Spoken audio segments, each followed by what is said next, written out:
Hello, and welcome to the Wild West podcast. My name is Richie Richey of the MHRT Network, representing my Denver Broncos here on the panel. Over that away, you have DZ representing his Los Angeles Chargers. And down below, we have Navman representing the Las Vegas Raiders. We got an interesting show for you tonight. Going to do a bunch of recap, actually, on the start and kickoff, if you will, of the NFL Combine. What makes the kickoff to the NFL Combine so interesting, aside from the fact that we're all excited to see what kind of new talent we're going to, maybe, think about we might get or want to have or whatever the case may be. But to kick it all off, every single team, coaches and GMs, give their preseason kind of kickoff season presser at the Combine. And almost always there are big nuggets of information on future, things of that nature. And let's be honest, if you paid attention to the pressers that just happened, this year was no exception. So guys, how are we doing today? Nav's on mute. Oh. Doing good. Doing good. Just I got a couple notes from kickoff from last week's show to this week's, but snow finally melted here. I guess can't say the same for you, Richie, but looks like we're in fall spring, but I guess it's supposed to snow tomorrow or the next couple of days here again. So the mid-Atlantic where I live keeps you on your toes, let's just say. Yep. For sure. It's no different here in eastern Tennessee. Snow, not so much, but the weather it changes hour by hour.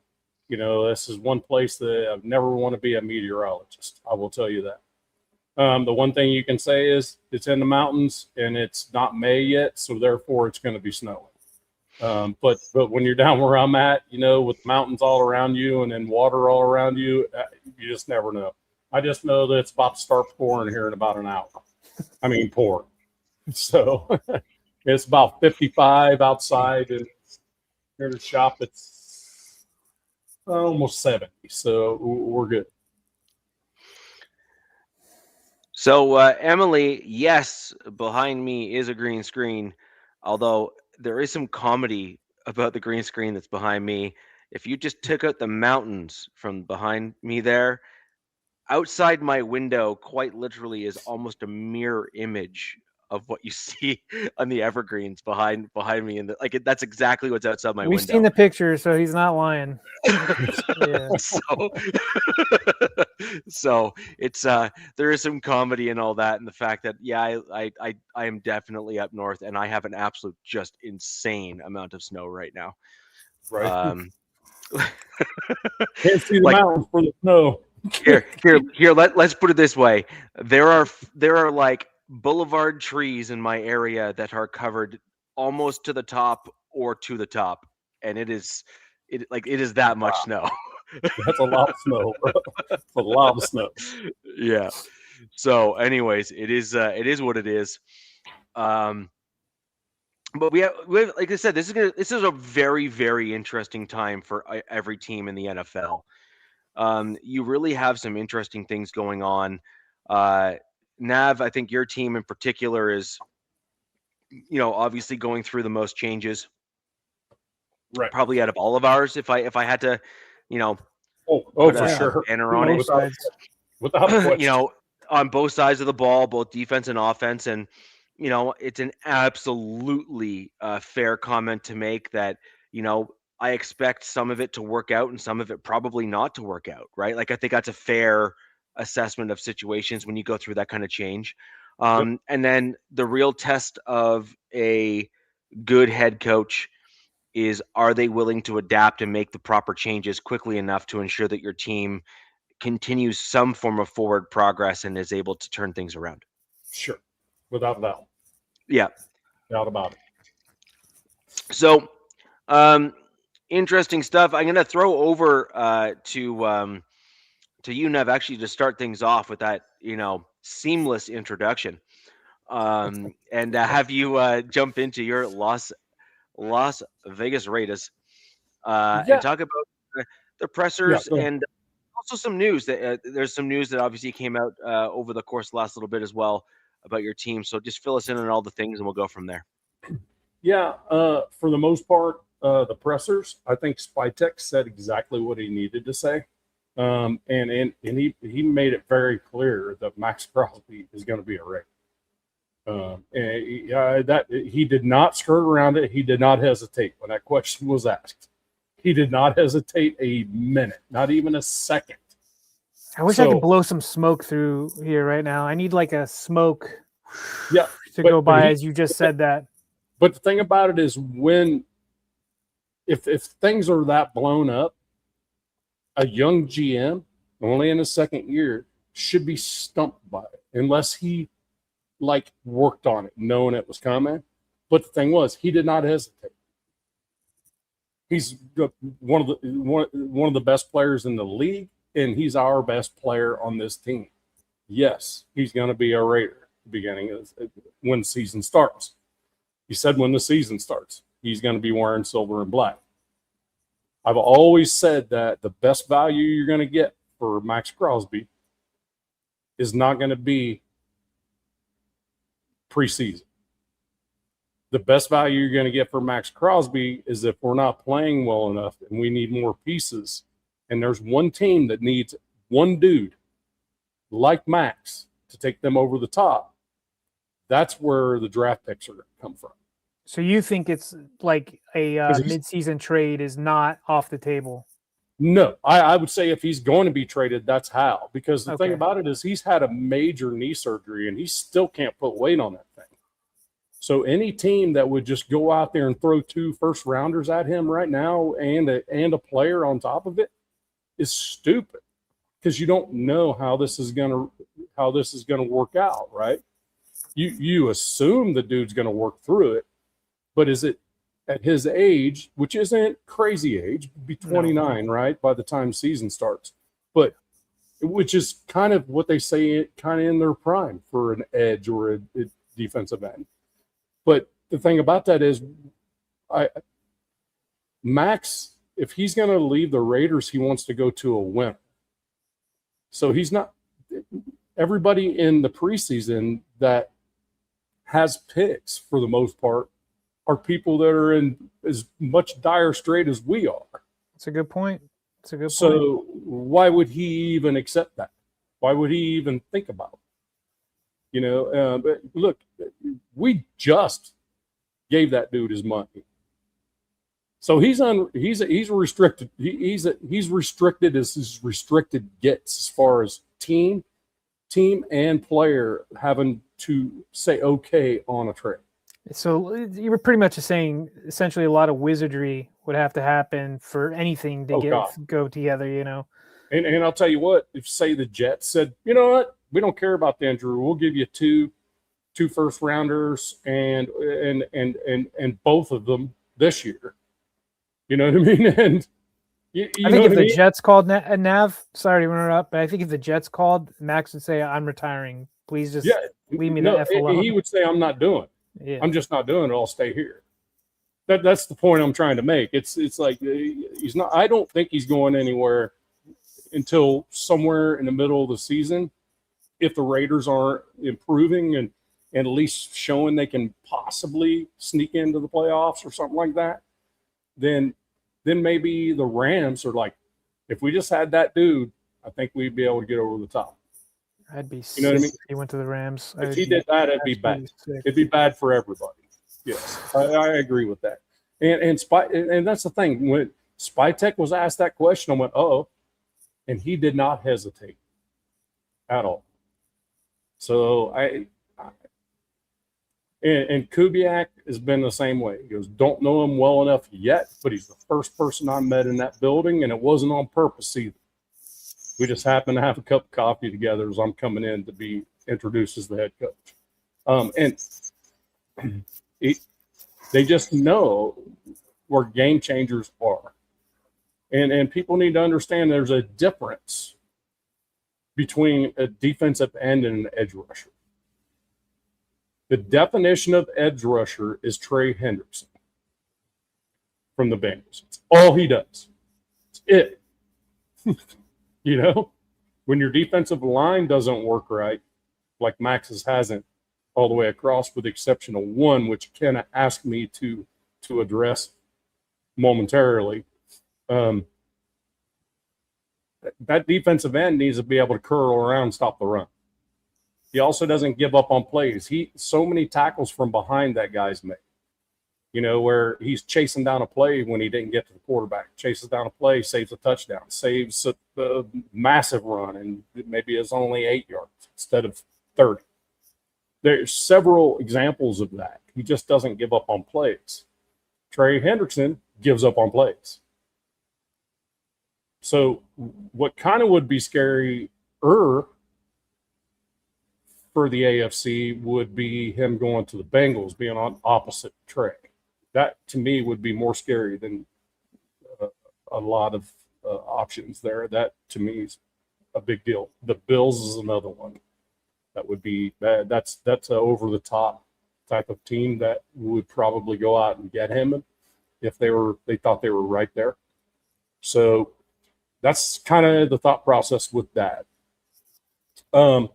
So Kenna asked, so in the presser, Kubiak kind of made clear what the defense is going to look like if the personnel is there.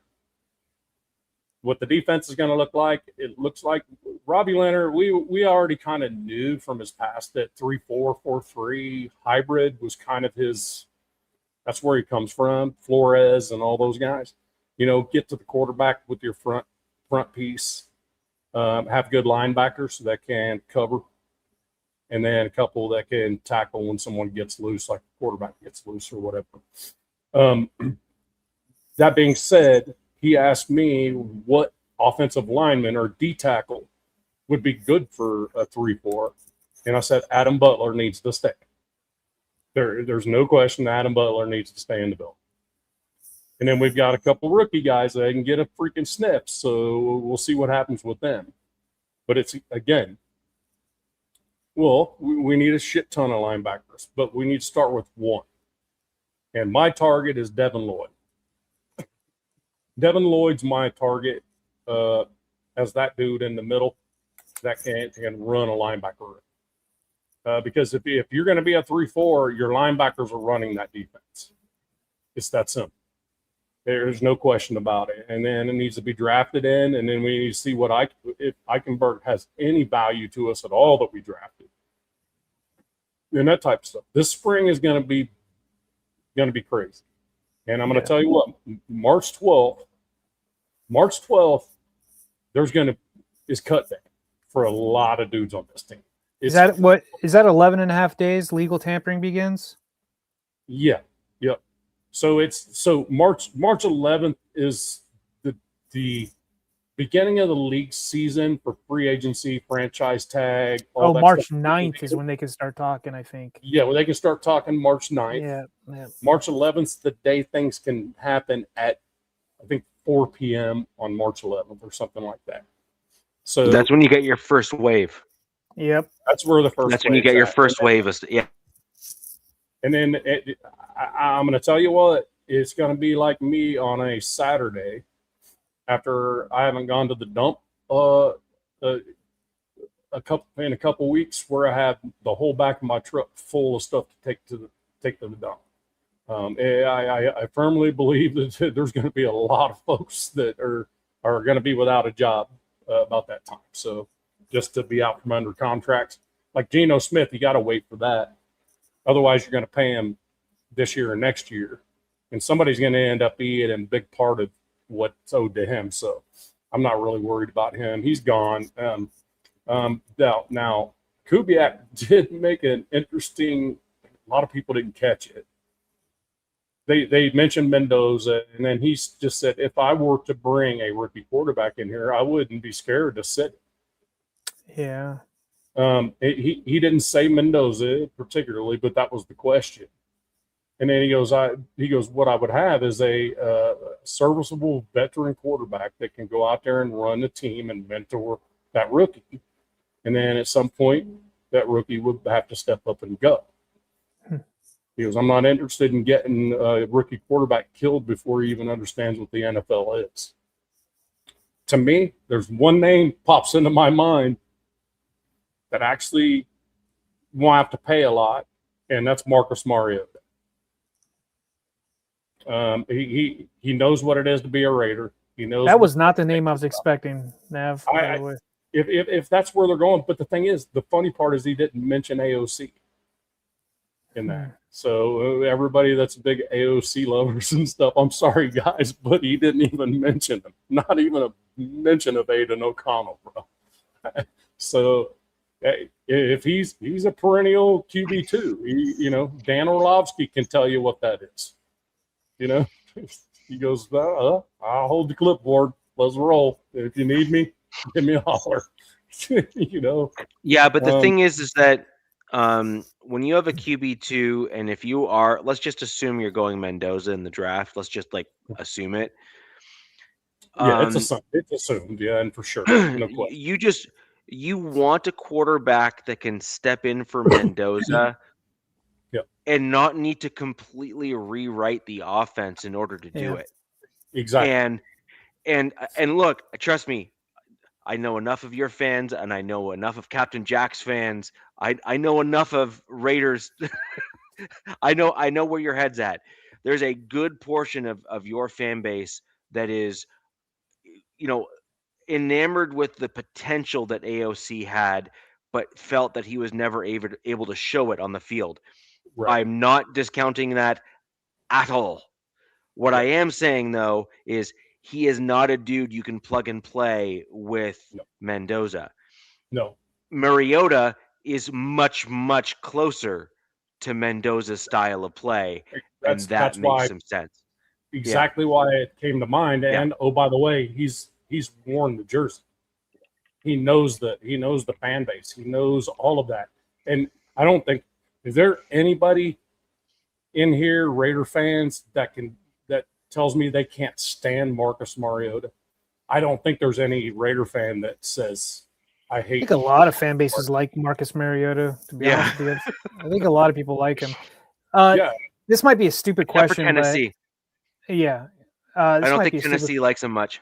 Yeah, I can see. Right.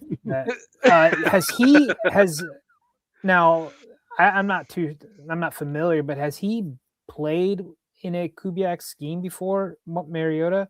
No, but because that would be my only pushback. I would feel like that he would like to bring. Go ahead. He's played in pretty much any scheme you can think of. He's been around for a while. Yeah, 9 different teams. Yeah, I mean, you think about all the different coaches. He's had defensive head coaches, offensive head coaches, myriads of offensive coordinators. I mean, the thing about it is when you get a guy like that means he'll be able to process a playbook because he's had to learn them over and over again. And he's not going to be the type of dude that's going to try to take it over and make this rookie sit for 3 years. To see where quarterbacks go this offseason is going to be pretty wild. I don't know if you guys saw I think it was Malik Willis. I'm not 100, but they're predicting him to get paid $30 million a year to go somewhere. Crazy. I'm like, crazy. Are you kidding me? Not unproven, I guarantee it. Wow. I guess, there's a lot of crazy situations out there. I mean, you look at J.J. McCarthy. What's going to happen with this guy? Tua. What's going to happen with him? Kyler. What's going to happen? By no means want Kyler Murray anywhere near if we draft Frank, or I call him Frank Mendoza. If we get Fernando Mendoza, I don't want Kyler Murray anywhere near that dude. I really don't. He's going to be in a prove it mode, not a teach it mode. So, and Kirk Cousins, he got far too much money left on his. Wait, so Jack, I mean, I'm sorry, Nav. So you think that Gino is they're going to be like, bye bye, see ya. They won't have him be that. They don't think he's going to be the mentor. None of the coaches have mentioned his name one time. That tells me he's not part of the Raiders. From what I understand, he hasn't been in the building since the last game of the season. Yeah. So I've been told that by several dudes. So he hasn't even walked his happy ass in the building, and he shouldn't. So he just collecting a paycheck until he goes to be a QB 2 or 3 for somebody else. I just don't see who takes a chance on like Tua. I mean, I do see the appeal for Murray a little bit, but for Tua, like I'm like, it's tough for left-handed quarterbacks, man. Yep, you got to switch so much stuff up. Only a few have been able to do it. Yeah, only a few. Some have been pretty great, but you know and the thing is, back in the day, it's receivers have a hard time with this if they're drafted with a left-handed quarterback, they learn to spin the opposite way and how it's tailing away from them instead to them, right? And that type of shit. But if he just goes to another team that already has established receivers, that's going to be a problem. Yeah. So, I mean, it looks like, and Miami's cleaning house too, so they definitely probably want him gone. I mean, they made him QB3 as a healthy at the end of the season, for crying out loud. I mean, Tua's never healthy. No, but I mean, he was healthy when they made him QB3 though. He was the number 3 quarterback I'll admit it too. When it was draft time, there was a piece of me, because everybody hyped up tank for Tua. There was a piece of me who was like, "Oh yeah, let's get Tua," and boy, am I glad that never happened, because that poor kid, man. Well, somebody the other day said that so there's a problem with Kyler Murray because he's kind of missed a step on his mobility.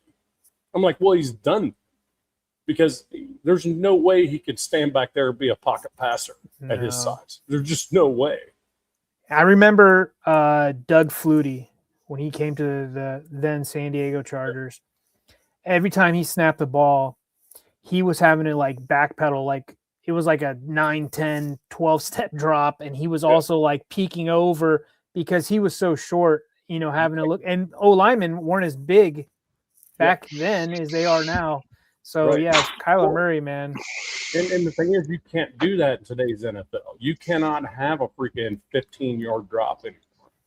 Because when you do that, whatever arm strength you have is diminished because by the time the ball gets 10 yards past scrimmage, the speed's already coming off the ball. That's a good point, Zigzag. I mean, if you got the wheels and the youth to do it, run around back there. But there's only a few guys that have that ability. Lamar's one of them. Kyler, It wasn't Fred, though. It was Frank. Frank Tarkenton, yeah. Fred. It's Fran. Yeah. Yeah, you got to be a little older to know that one. Before my time. But the problem with Tua though not Tua, but with Kyler is he never truly developed the anticipatory throw to the extent that you need to for his size. So, like, as an example, you look at the shorter quarterbacks in the NFL that have actually done well. Doug Flutie was not a really tall dude, for example, but he had he could play football like quite well, actually. And he had a cannon. He could throw the ball a mile. Correct. And then I kind of obviously go back to the the guy that everyone's going to be thinking of, which is Ardell. Kind of then beat me to the second one, which is Drew Brees. Drew. Yeah. Yeah, And but now hold on. but- Drew but- Brees, though, at least he's over 6 feet tall. At least he's over 6 feet tall. Now Kyler Murray, I don't think he's 6 feet tall. I'm not convinced Drew Brees is over 6 foot. Oh, hold on. We got. Oh, we're gonna have to look this up. Who's doing it? You gonna do it, Nev? I got it. All right. I did want to say who is it? I was listening to or watching some YouTube. I think it was Daniel Jeremiah, and he was next to Mendoza, or he said he talked to him, 6 or feet even. 6 foot even. Yep. So Daniel Jeremiah was next to Mendoza, and he was like, man, I knew this kid was big, but he's a lot bigger than I thought. Oh, he's a monster. So yeah, looks like Mendoza is he's got that size, man. Sure. So Kyler Murray's 5'10", and for a quarterback, that's way too short. I'm just saying. Yeah. Us short kings have no shot at quarterback. Ardell says allegedly. 6 feet allegedly. I mean, That's look, kind of where I'm at with that. Like, Yeah, but I mean, Kyler Murray is shorter than Drew Brees. You got they measured Kyler Murray with cleats, shoulder pads, and a helmet on, and they're like, "Yeah, these are his measurements." He's 5'10". Yep. So Nav, yeah. I guess outside of Kubiak, I mean, you can include him. What are one of these coaching hires that you really were a fan of for bringing over to the Raiders?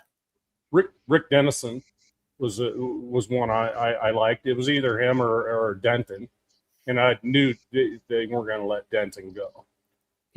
What is he going to be doing? Rick Dennison? Yeah. So, all right. Offensive line. Okay. Offensive assistant. So the problem with Benton is you had to figure out a way to change his job title in order to get him over. Otherwise, it was a tampering lateral move type thing. I always thought just OC assistant maybe would do it, but I guess that's not enough.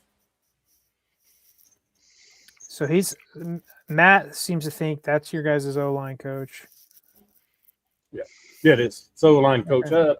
But I was kind of like he probably a lot more of a assistant OC than he is actually. You know what I mean? Yeah. Than anything else. So, but the thing about him is it's a lot of experience all over everywhere, and what I've made a key of is all these young coaches, right? Robbie Leonard at DC, right? You got Kubiak, brand new head coach, never been a head coach before.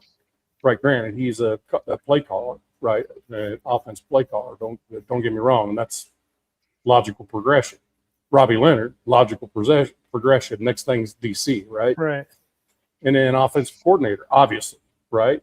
So, but this offensive coordinator is going to be game planning, doing all the other things. And then there's these old heads and OGs and stuff that are assistants all over everywhere that are taking all the crap off Kubiak's plate so he can just be a coach. From an outsider looking in, I noticed a great pickup for me. I noticed the Raiders staff last year, and you do like the big four, and they did a comparison of the new guys. It is a much younger staff at the top, but what Spytek or however you Spytek, and Kubiak, what they did is they brought in a mix of a lot of guys with a lot of experience. Yep. And they blended it in, and as an outsider looking in, it seems like a very smart move. What's going on in the Raiders? Something that I haven't seen the Raiders do in quite some time.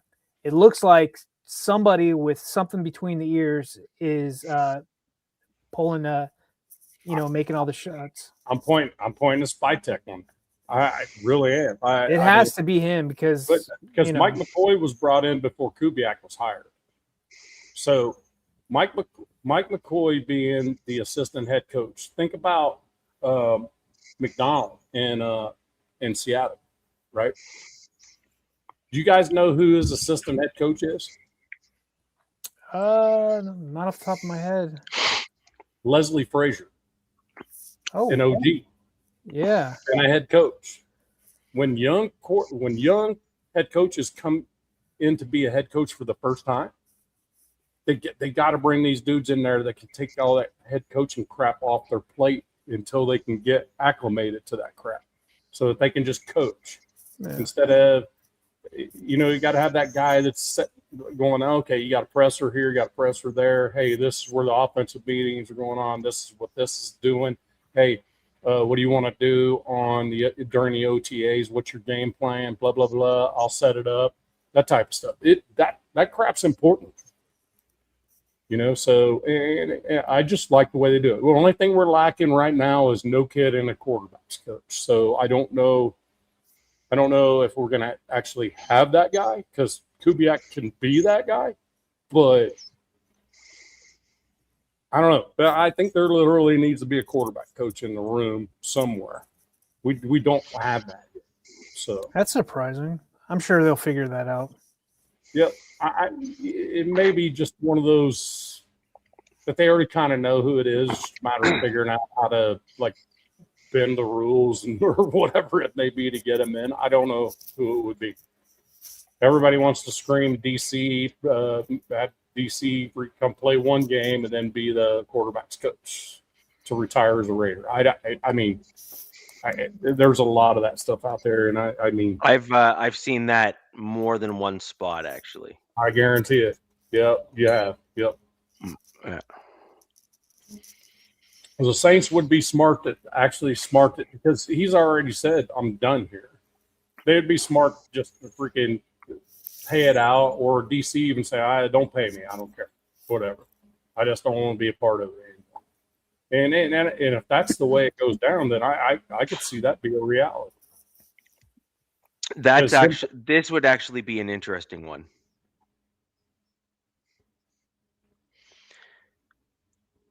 He's thinking Gary Kubiak, I think.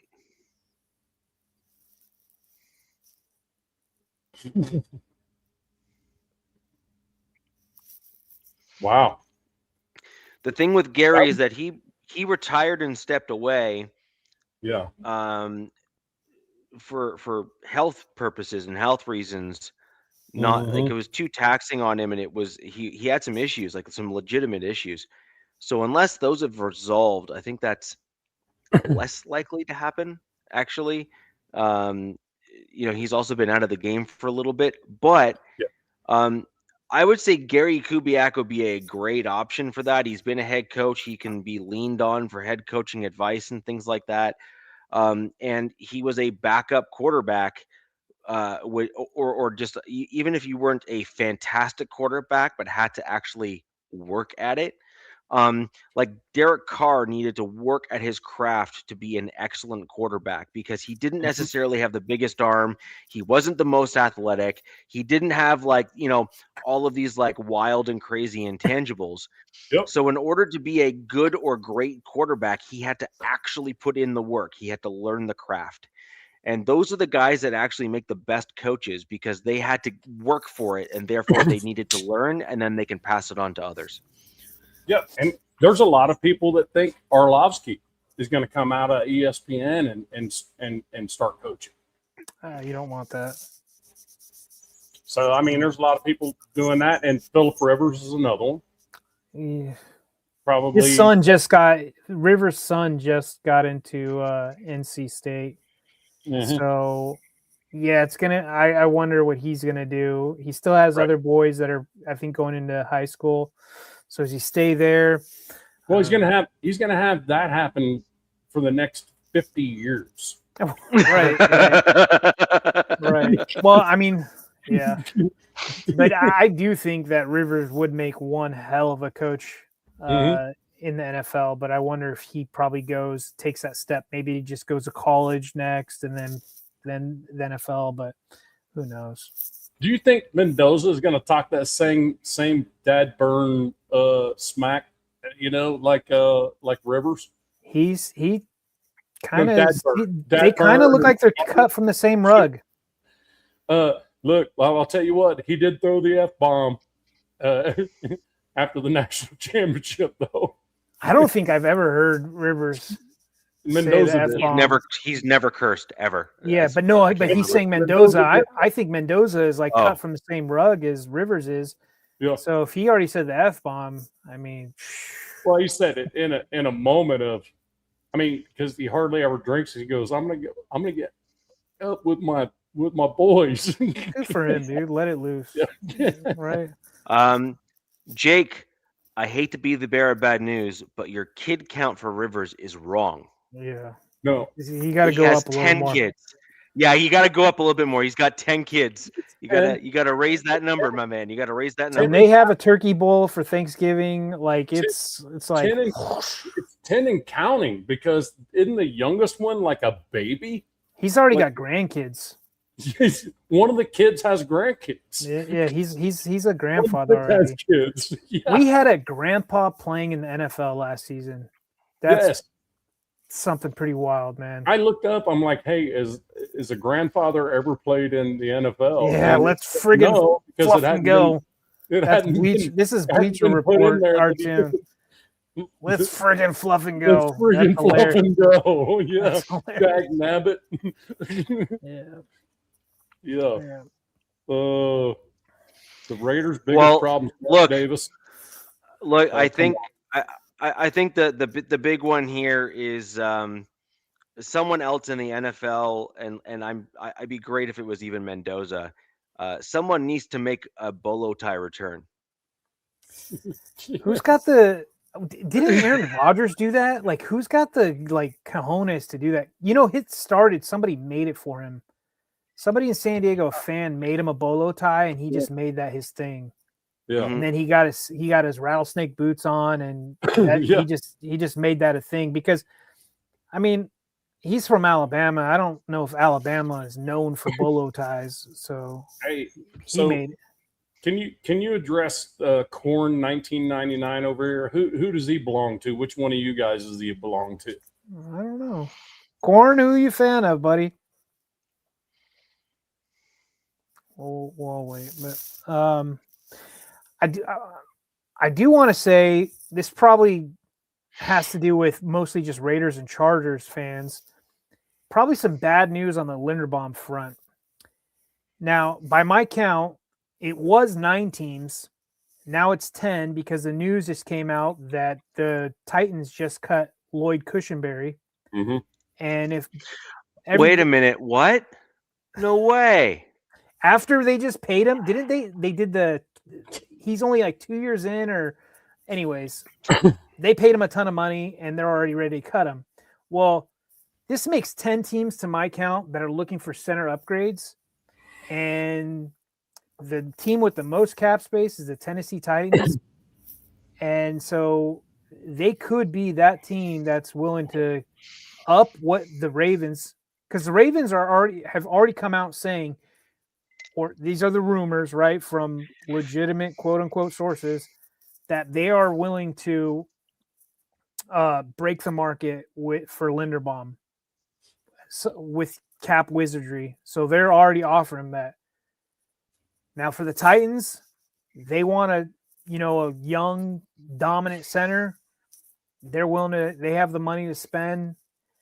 He seems to be the belle of the ball. I know Nav has his,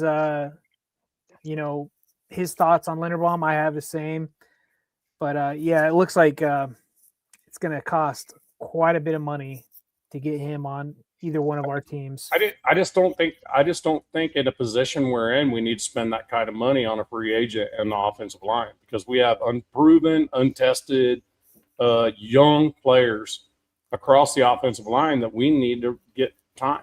They need playing time. Yeah, and to be honest with you, all I want is average.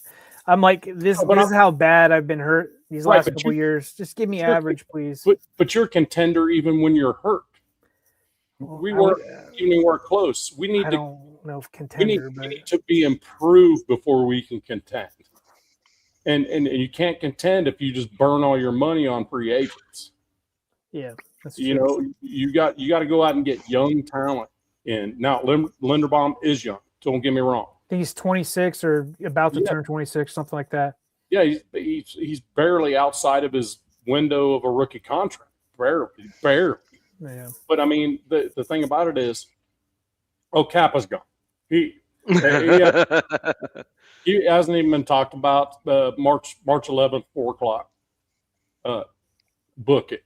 It's gone. Yeah. There's guys that I have the same thing, Nav, as I'm like, book it. These dudes are gone. Yep. They're gone. Well, like, they're not scheme fits. Their play was dog shit last year, so they're gone. I've got like 5 or 6 of those guys. Luckily, one of them retired from my team, so they didn't have to come. I mean, it's going to be a fire sale come March 11th on the Raiders. All these one-year deals and stuff, the ones that didn't quite prove it, they're gone. And they're going to be released. Yeah. So stand by. I mean, if you're looking for a Devin White, he'll probably be there. You know, if you're looking for an Landon Roberts, maybe he'll be there. Don't know. It's hard telling. It's going to be Kubiak's probably like wearing himself out just going through tape looking at these guys at this point before March 11th, because there's decisions have to be made. Yeah. Yeah, So- but the problem that you're going to run into with the tape on some of the guys that you have is the scheme that was run was probably not the right scheme for the players that were there. And then on top of that, the coaching staff that was there was for sure in certain position groups not coaching the guys the right way in order to have them excel in their positions. That's a good point. And that is like that's got to be, let's put it this way, I am not envious of Kubiak and what he's got to do right now, because there will be probably 20 to 30% of the guys that he evaluates that he'll keep the wrong group and he'll let the wrong group go that will go on to another team and kill it. Right? Because you're ultimately guessing or making an educated guess in some regards, in some aspects, right? There are a couple in the back end of the defense that I think we're keeping. Jeremy Chen's, he's going to be kept. He'll be our strong safety 2026. I have no question. First of all, he wasn't brought in on a prove it deal, and Eric Stokes killed it as our corner one. He absolutely played his ass off, and he played every single game. Started every single game. That's half the battle, is just keeping him on the field, right? I mean, he was the dude on the number ones all the time. Had great stats, probably the best in his career. So, and he's young. There's no reason for him to go anywhere. But I'll tell you what, there ain't a whole lot of others that are going to be sticking around. I really feel like that they're going to just kind of, no pun intended, snowplow the defense. Yeah. So, especially if you guys are moving to that 3-4 hybrid scheme, Yep. that's if they're on rookie contracts, they're staying right. without question. Okay, with the exception of one that we're not going to pick up the option. That'd be So, Tyree. Tyree's probably gone. Real quick, so if you had any DNs who are on rookie contracts, what Leonard, your guys' new DC, he's probably already on the phone with them. Hey, dude, you're gaining weight and you're moving to the inside. Yep. That's what he's telling them. Yep. Because outside of Max and maybe I don't know who else, Adam Butler, maybe him, as Kuntz, your guys' outside Kuntz, linebacker edges. and Malcolm Kuntz on the outside started showing something as he was getting healthier. I could see him staying as well, possibly. But I'm just saying, like, say you're rookie guys, right? So, like, if any of those guys are DNs or whatever, they're like, dude, you're gaining weight, you're going inside because that's no longer your job. Well, and that would be the only way I think Tyree Wilson's kept is if he goes to the inside. That's actually I don't point. I don't Is he still under contract? Yeah, he was a freaking first round. Like 2 years ago? 4 years ago. So this might be his last. This is his final year coming in 2026. Oh, and then which they is still have the option. 5th round option too, right? Yes, and the 5th year option. So they technically could have 5 Yes. years to mess with this kid. So I guarantee you they're probably telling this guy, hey man, we've got some plans for you. So you're gonna Cut now inside, get over there next to Adam, see what happens. Yep. Because that's gonna be kind of neat. All right. Because the dude has push, he just doesn't have to get him. Yeah. You need yeah. Huh. And Malcolm Kuntz, being in that position on that other side, actually started showing some get off and actually started killing. I will say though, Nav, this is a really good edge draft, and I think the Raiders have 10 picks. Oh yeah, and probably going to be more than that. By the time it's all said and done. Yeah, so you guys could be just being like, "See you later" to a lot of folks. Yeah, we have 3 in the 4th and a comp pick. Yeah. On top of it, so I mean it's gonna be a fun draft for Raider fans. We have 2 in the 2nd currently. Okay. Transition. Yeah, I think so. Yeah, let's jump on over and talk about the Chargers there, DZ, in terms of your coaches and the comments and the things. Yeah, man. Talk about nuns' boobies.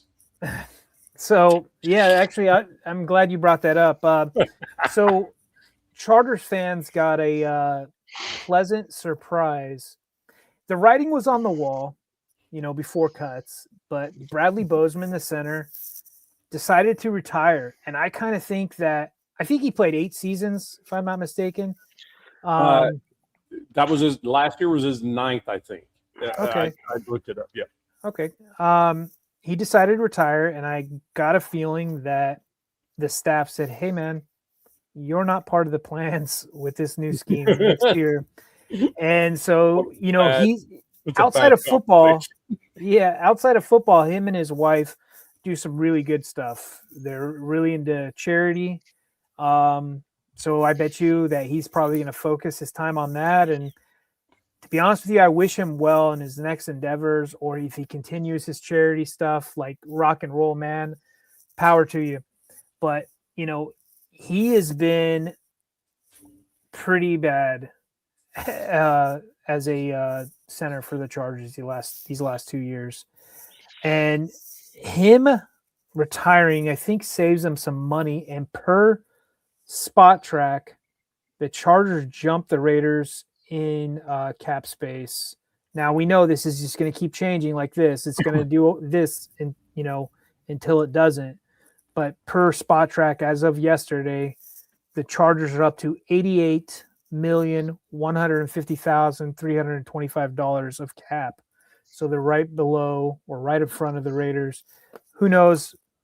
I've seen projections where teams are up already at 100 because people are projecting cuts, but this is what it is before cuts and whatnot. Now, combine wise, the Mike and Joe Ortiz, the GM, and Jim, they were in Pat McAfee today, and they're doing their usual coach speak stuff. So there wasn't really too much to pick up off of what the GM said. There was some stuff like that Joe Ortiz talked about, like with all this cap, people are like, they better go out and spend. And, they're going to have to spend, but the way he was talking about, he's like, I got to spend this wisely. I can't just go out there and recklessly spend. And, they were able to make that trade last season for Odafe Owe because, they had that money that they went into the season with to pay him. So I got a feeling that they're going to probably they're going to have to do this wisely because it's looking like right now that the whole interior O-line of the Chargers is going to have to be replaced. Or, Zion Johnson's a free agent. Bradley Bozeman just retired. And the writing's on the wall for Mekhi Becton to be cut, dunzo, be gone, see you later. Because this new scheme that they're running is going to be similar to what Nav's Raiders are going to be running. It is a wide zone scheme. And for the O-line, that requires athletic linemen, not your really typical maulers. It's more of an athletic type, kind of what Richie's got for his Broncos.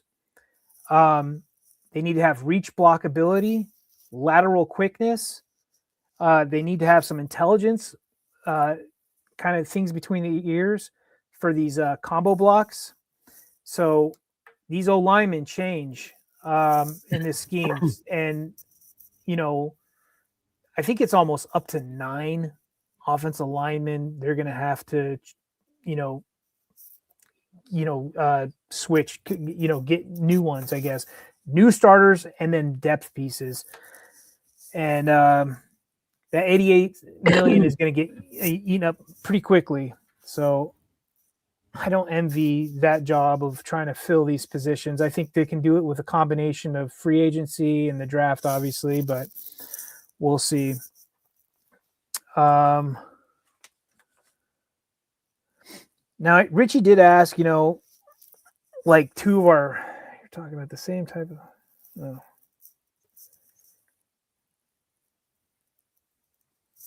What does he say? You're talking about the same type of, I don't know what Cleveland's scheme is, though. Yeah, it is a base 4-3. No, on the offensive side. Oh, on the offensive side. Oh, okay. I see what you're saying. Yeah. I'm not entirely sure.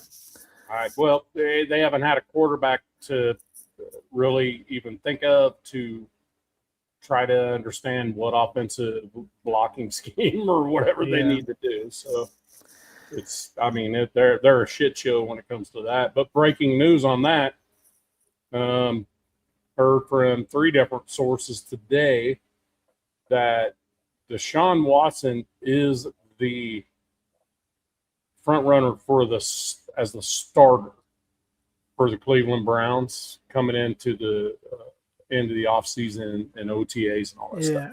Look, if you take off of all his BS off the field, right? Mm-hmm. Like that dude was pretty awesome in Houston for a couple seasons. In 2020. Yeah, Cheers. So if they can get any resemblance of that back, you got to try. You have a bunch of money invested in. You got to try. This is the last year. This is the last year for him. This is his prove it year. To be honest with you, in the NFL.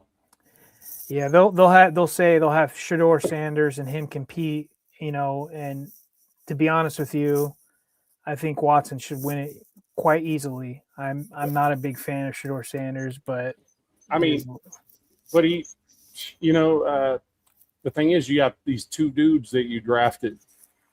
Right in. What do you do with them? They don't even mention Dylan Gabriel. I think that's kind of ever mentioned. Yeah, I know, it's crazy. Sorry to interrupt you, but no, that's totally fine, dude. So Richie kind of asked us, 2 of our favorite kind of coaching replacements or hires that we've made. I've got 2, and it's kind of similar to Nav's. One of my favorites is the new O-line coach, because why not? There's no secret that we needed a new offensive line coach, new offensive lineman. Butch Berry, he's coming over with Mike McDaniel. He was Mike McDaniel's offensive line coach in Miami. He actually worked with him with the Niners. I've got all these tabs pulled up. I could pull up and go more in depth, but the thing I like about Butch Berry is just when you dig into him is that he's actually been able to develop guys. They weren't giving him a lot to work with in Miami, and he was able to develop these guys. And from what I've seen, from what Miami fans have had to say, they're like, great, now that we had a guy who is getting these guys going, he's gone. So it's like, so I kind of like that, because Mike Devlin, who was the Chargers O-line coach these last 2 years, who came in with Harbaugh, he didn't develop anybody. We had guys come in, and it was piss poor. We had to get vets off the street who probably told this guy, hey, dude, you don't have a clue what you're effing talking about, and just leave me alone and let me do what I do. And I'll tell you what, DZ, though, Slater and Alt healthy is a good start. That's a good start. And, there's like a caveat to that.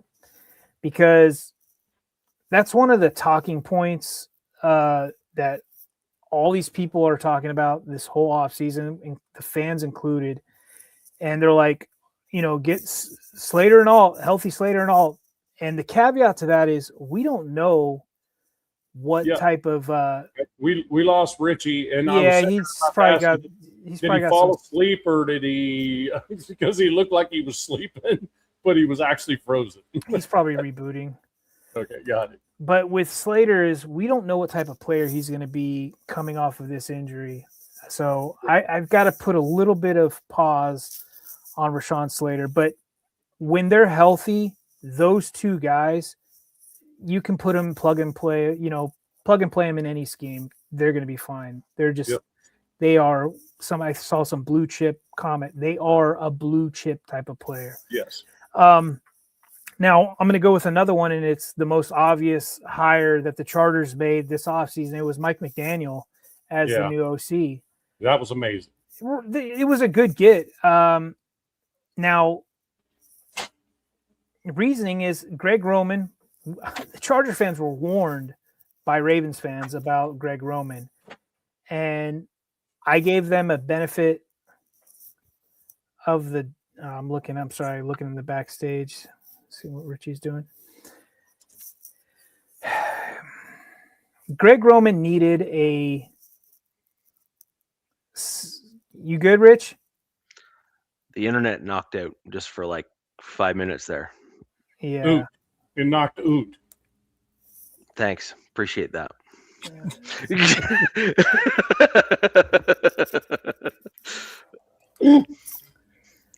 But with Mike, he, these are some notes I kind of wrote about him. Is he runs like a modern Shanahan tree offense. He started out with I think it was Kyle or the guy that used to coach you guys, Shanatan, the dad. Mike. Anyway, Mike Shanahan. Yeah, I used to call him Shanatan because that dude was just like he Bronzed. looked crispy. But he runs a modern Shanahan tree offense, wide zone, but modified with speed, motion, and RPO elements. Stretch run game, horizontal displacement of the defense, cutback lanes for running backs, O-line blocking with lateral flow, and combo climbs for secondary blocks. Forces second-level defenders to overrun plays. Therefore, it sets up the pass game. So it's going to be quite different from what you guys have seen from the Chargers these last 2 years on the offensive side of the ball.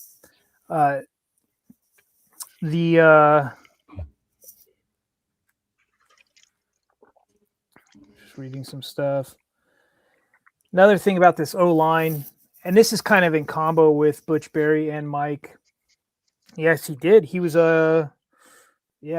well, he actually technically started out as like an assistant, like a intern, but I think ball boy. Yeah. I think the Broncos were like stuff like that. I think that was like his team growing up, anyways, because he is a Colorado native. Yeah. This new O-line, God damn, there's so many stats I can go through, but this show would be hours long. Well, you think about it when the blue chip thing was asked, that was aimed at me, but I mean, I want it on you. Omarion Hampton is next level generational running back. That dude is a stud. Let's just say I'm pretty stoked for him, but it's gonna be interesting to see if they bring in any other guys because they've got Kamani Vidal and Jarrett Patterson. They call J-Pat. They got those two guys who could probably round out that room. I'm sure they'd like to bring in another guy. Supposedly Najee Harris is healthy, but I've seen fans already shut that down. Coming off that Achilles, he's already posting workouts. Achilles running back. Yeah, exactly. My goodness. But I'm going to go back to this O-line that I'm kind of fascinated with is this new scheme. It improves play action, your play action depth, reduces long developing pass dropbacks, which That's Justin literally that's what his MO was last season. Mm-hmm. And it marries the run and pass better than the previous schemes that he's been under in the NFL. Right. Being under, that was Lombardi, Kellen Moore, Greg Roman, now Mike McDaniel. So, yeah, I'm excited to see this. How it's going to come to play, I don't know. I guess, they've got the pieces on offense to kind of get it going with, they've got QJ. They've got Trey Harris, who really they weren't asking much of him, but that guy's an up-and-comer in my opinion. The lad who had a down year with the addition of Keenan Allen. They say they want Keenan back. They've got KLS, who would kind of be that speed for them. We'll see. Nav mentioned Omari and Hampton.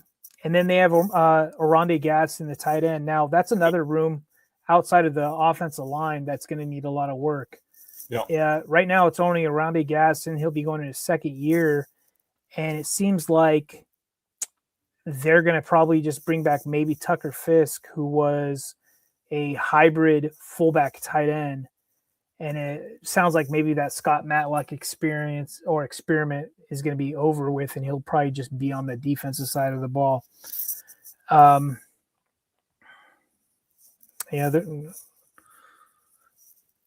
We'll see what happens with Geno. I mean, if he gets cut, I see him going to another team pretty quick because of his experience. We'll take an $18 million dead cap hit, but it won't affect 2026. It'll affect 2027. Yeah, but the other team will have to eat $8 million, and there will be the cap going up. Will pretty much eat the rest. So, and we'll have a little bit over top of it. I think the cap's going up $20 million. So, I don't think. I think I see Raider Paul saying AOC is going to be back up. I think all your guys' quarterbacks are gone. I think it's Mendoza and a fresh start. I don't think they keep any of those guys. Unless we pick up a free agent veteran quarterback, AOC I think will be in the building QB3, QB2. Maybe emergency quarterback. You know how they've done, kind of thing. But for the two coaching wise, I'm pretty thrilled with the additions on the offensive side. That being said, coming up for the draft, it's going to be what do they do? Do they go O-line round one? Or I have a prediction. I think they go defense because they haven't made a defensive pick since 2018 in the first round. And with with Chris O'Leary taking over for Minter, I think Jack asked a question a long time ago, what kind of defense are you guys running? And I'm like, I didn't get a chance to answer him, but it's going to be a Minter style, the same thing, but Chris O'Leary is just going to put his flavor on it. He thinks he's going to want to do some things his way. Exotic defense. He's known for the exotic blitzes, like from where you don't expect them to be from. Yeah, that's Minter did the same thing. Cornerback blitzes, things like that. Look, there's going to be some similarities between our teams style-wise. Yep. Wide zone offense. You guys are going to 3-4. Huh. Yep. Shoot. 3-4. And he said, if the personnel permits 3-4. Yeah, because you need some dogs, man. Those D we tackles, need linebackers in order for that to happen. Linebackers, but I don't want to say but more importantly, but you need guys who can take on double teams, stay square, and they have to eat up a lot of space in the middle and let your outside linebackers, aka edges, go to work. Right. But look, you guys have a lot of money. You guys have a lot of picks, and no one's expecting you guys to be contending for the Super Bowl this year. So there's going to be some patience with this new regime and quarterback to build this team up. So it's, Rome wasn't built in a day, right? Right. Well, that's kind of why with Linderbaum, I'm kind of like, why would you? Because from what I just got several reports on, is the Ravens offered Linderbaum a market-setting extension. Right. So, market setting for a center. Yeah. What is that number? What do you guys think? I think it's 25. That's like 25 wide receiver market money. setting. That's a lot of money. That's crazy. Yeah, it's like When we already have a center in the building, I have a hard time with that. right with JPJ. I completely agree with you. I just really do. Like it's hard for me. Look, I'm not a GM, but as a fan, I'd be like, look, if they got Linderbaum, that'd be great. But I know they'd be paying him a lot of money. Yeah. For you, but hell yeah. What that does when you Take get that when you can get an elite center, right? Like top of the league center, you could afford to have, I don't want to say subpar, guard. But you don't have to have guard. You can have okay guards. Yes. And that will bring up their level of play. Now, say if you have a subpar center, you need a damn good guard, or one of those guards needs to be really good. They need to both be good in that case. Because that's kind of my fear, because I really like some of these centers coming up in this draft. There's some guys that you can get later rounds, and I'm like, man, do you draft a rookie center, throw him out there, and then get some free agent guards, or bring back Zion? I know Zion's a hot name within. Look at that. Can you put that back up there so DZ can see it? It's our AA meeting. It's a division meeting. We do it every Wednesday. Except we never get a Chiefs host in here that's got a set of nuts to even be here. We should just put up another square that just says "Help Wanted." Like we should do that. Help wanted. Help please, wanted. Require within. With a Chiefs helmet. Yeah, just a Chiefs logo, like help wanted. Where'd they go? Come on. Help wanted. Inquire at Richie. So what today was kickers only, right? That reported, I guess, or where they did their thing. Kickers, punters, and long snappers, all that stuff. Yeah. Okay. Well, that's probably about it. Chargers news. Richie, what's going on with your old Raiders? Oh my God, Broncos. Oh no. Yeah. Somebody cut that quickly. Well, anyways, we did have a Chargers guy. No, the Denver Broncos had some interesting news. Obviously, it really was interesting. Actually, like the Broncos, I think probably had some of the meatiest pressers out of most teams, because Sean Payton is known for being the head coach and an offensive play caller, and a pretty darn good one at that, if we're being honest. Like, it's just, he's got the history to back it up. Yeah, like this is not one of those, like, disputed things. Like, you can not like his attitude and the way he speaks and whatever, that's fine, good, whatever, but like, he's a darn good play caller. So what we saw come out of this past season was Davis Webb was given an opportunity to call a couple preseason games for the Broncos, and Sean Payton had a plan, and he admitted this is in the presser. Like, he actually said it in the press conference. His plan was to phase Davis Webb into the play caller role over the next couple seasons. The league had other plans. He was not going to be given the time to phase Davis Webb into the play caller role. And the 2-year time horizon that was, I think, initially put on it, or somewhere in that vicinity, got compressed into like an off season. And so, Sean Payton wanted to kind of like ease himself out of it, make sure he was there to support Davis Webb, that kind of stuff. But at the end of the day, it just didn't work out that way. He had to kind of accelerate that timeline to ensure You're that alluding because he Davis. was a hot commodity, essentially, is what you're Oh, saying. the guy had like 4 different teams interviewing Right. for his So you're services, saying and that 2-year yeah. plan went out the window because everybody else was ready to poach him from you guys. Oh, 100%, 100%, and frankly, Davis Webb sticking around on a 13-win team in the 2025 season, coming back into 2026, if he can level up the offense with some of his own stamps on things and scheme changes and that sort of stuff to kind of like accelerate things on the offensive side of the ball, he could well be a head coach candidate, potentially, even if the Broncos continue on our trajectory that we came off of this year. And if there's a marked improvement on the offensive side of the ball, because that'll just add to the kind of the lure that would then the lore rather that would be around him in terms of like he teams wanted him last year, but man, like the dude turned the offense around for the Broncos in like one season where they went from like middle to maybe better.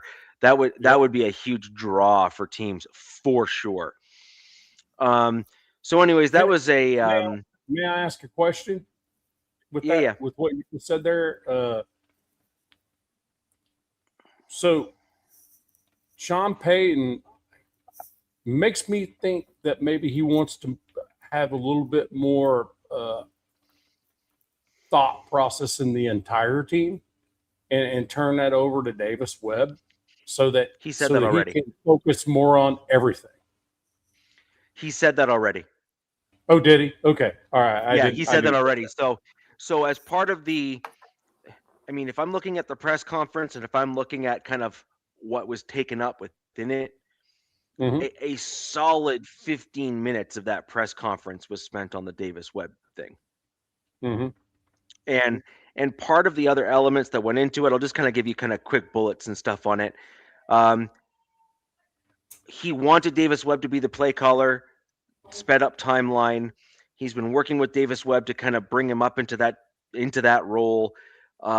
He had conversations before any coaching decisions were made during the season with ownership to say we can't let him leave the building. And he mentioned that in the presser as well about Davis Webb, Sean Payton, and that was in the press conference. And then Sean Payton did say that his goal is to kind of be more involved in all of the elements of the team, more so now than just the offensive side.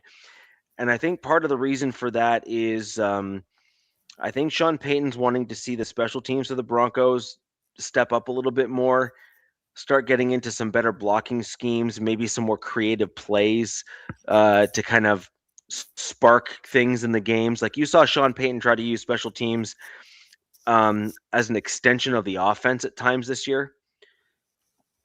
And I think that Sean Payton wants to see maybe a little bit more of that kind of stuff where, in certain games and certain times during games that he kind of would like to turn special teams into an extension of the offense. And I think that's a pretty exciting thing for a team to have a head coach with some creative vision in that regard. And then he also has mentioned about wanting to push the defense a little bit more himself to step in alongside Vance Joseph and try to find ways of encouraging defensive turnovers. I did see you guys got another defensive hire, just a late one with Vance Joseph. Yeah, see that one? I think he was coming from Colorado or something. Yeah, I can't remember the name. There was someone that was coming in. They were in the interview process. My understanding is that the last change is going to be coming in within this week. So I have to relook up the other additions and stuff, but there's one or two folks that are still in the interview process, and that was also mentioned in the press conference by Sean Payton. as well. Oh, you guys are hiring Colorado defensive coordinator Robert Livingston as your Yes. guys' as okay. So he worked with Vance Joseph. So okay.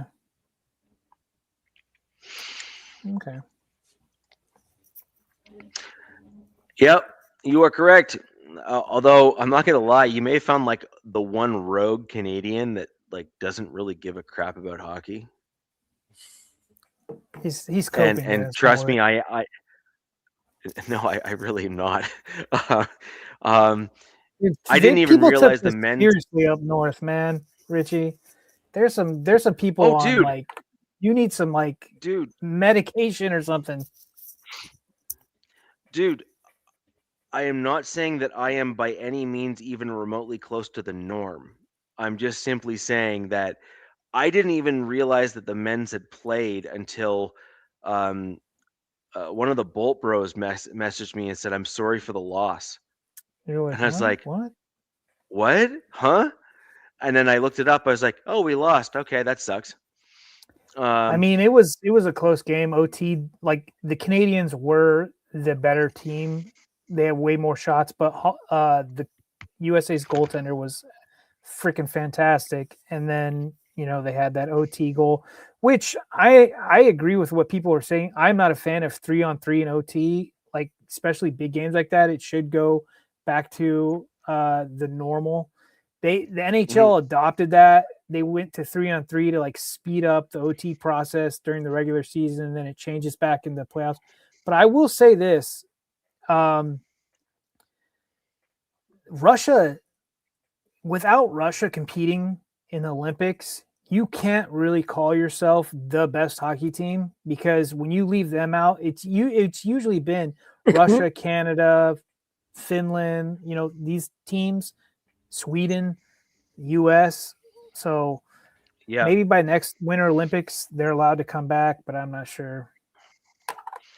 But I heard at some point that I think Crosby was knocked out as well. He didn't even play in the finals. So I mean, little things like that is like the equivalent of like Bo Nix not playing in the championship game, right? Which is like you're not really at full strength if like one of the best players isn't really on the field, kind of deal, or on the ice in that regard. So it is what it is. But whatever. It's in the past. I can move on. But it is obviously a big deal for the U.S. team, because I think it's been, what was it, like the 1980, 70s or something? It's like 1980. I don't know. It was, yeah, like let's put it this way. That's a long stretch for like Look, hey, to be I'm out of 50, it. You know what I mean? Next month I turn 55. I was 9. But that 1980 team was 10 times more special than what just happened, because that was those were college kids going against the Soviets who played together for like a decade. But it wasn't for the gold, though. That's the difference. Yeah, that was to get them to the gold. That was to get them. But this is what's weird. I know we shouldn't be switching sports, but like I'm wondering if they like go back to a different scheme for the next Olympics in hockey. Do they just go back to like semi-pros or college? They get rid of the pros. I'm going to tell you right now, that would not be fair. Meaning, what do you mean? That would not be fair. So the European guys would largely field most of the same dudes that are playing if they went in that regard. But I'm telling you right now that the top feeder league, and it's not even close, for the NHL is a hockey league in my home province called the OHL. Yeah. Yeah. And I'm telling you right now, when you go see an OHL game, they're way better. It's like I'm watching the NHL. No, it's an ass whoop. Like what it is. Oh yeah, like it's amazing. I got to see something really cool. Like when I was like in my 20s, I was in Massachusetts, and the NHL had a lockout, right? Like they were like pretty much locked everybody out. So a lot of hockey players are like, what the hell do I do? So they went down. It wasn't the OHL at the time, but it was another league. They went down into leagues, and I went to this Central CHL, Central Hockey League. It was some other league. It was in Lowell. It was in Lowell, Massachusetts. Yep. And so we went there. We're doing some work there, and they're like, we went to the locker room, and I'm like, Jesus Christ, these guys are so tall. These are huge men, dude. And these were pros. A lot of these guys were pros playing because they needed, news alert. Hockey players don't make money like other, NFL and MLB. Only very few hockey players make big bucks. And it was some of the best hockey. And I'm a hockey fan. I watch a lot of hockey, but that was some of the best hockey I've seen to date because these guys were just banging.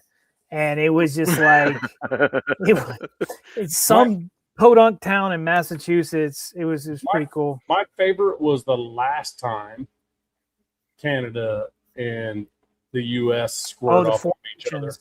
And they just dropped gloves like immediate on each other. Yeah, Four Nations was pretty cool. They just dropped gloves immediately. That right there, I was never a hockey fan until I watched that. I'm like, if they do that shit every single time, I'm good. It's like a mixture of like a sport, like a true sport game and UFC. Let's go. Literally like one of the last. It's MMA on ice. Yeah, hockey is one of the last gladiator sports. You might have something there. Bring a bunch of dudes Dana like, White. Dana White, I expect my royalties in the mail. Here's my plan. Bones Jones. Oh God. And the dudes that are all these retired dudes. Teach them how to skate. Let's see if they can skate, and if they can, we just want to beat the shit out of each other like the entire time. I mean, they had a thing back in the 90s, I think, or the early I think it was the 90s. ESPN, did you guys ever remember they had like rollerblading hockey where they had ramps and they were like beating the hell out of each other? Oh, yeah. Roller derbies back in the day. A bunch of ladies and, rolling around there kicking the crap out of each other. It was amusing too. So just saying. Anyway, off we go. So I'm going to go back. Yeah, I'm going to go back to the Broncos stuff. I'll summarize Peyton's presser, and then I will touch briefly on George Peyton's presser as well, because there was a lot of overlap, but there were some nuanced differences between the two. Bo Nix's health update. Sean Payton said that he is on track for a successful start to the 2026 season. Also cleared up the whole, he has an injury history thing. It's like, we have no concerns that he's going to come back healthy. He'll be fine. All right. That was a thing, for those that don't know, where there's a bit of a tiff between Bo Nix and Sean Payton. Sean Payton did what Sean Payton does and made an off-the-cuff comment, which was not entirely, I'm going to say not accurate, but certainly not appropriate. And there was a bit of a loggerhead issue there as a result. In addition to that, Sean Payton.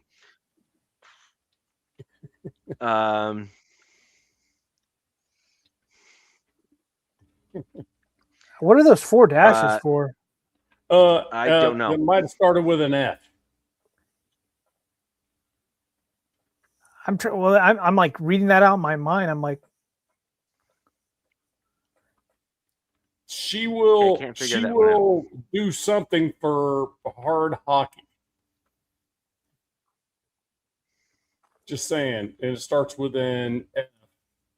Nan, can you be a little more descriptive but PG wise? Is that Anna? I think that's Anna, isn't it? Die-hard hockey fan. Okay, cool. Who's your team? Oh, okay. I'm a Caps fan. Who's your team? It's like, I'm sorry, I kind of went a little sideways on that first comment. Yeah. I was like, wait, the dashes? I'm like, you will do what? for hard So hockey. let me. I'm gonna bring this back here into Broncos land here. So we have Peyton that was mentioning two actually big position groups, which is you have J.K. Dobbins on the running back position, and we have Alex Singleton in the linebacker position.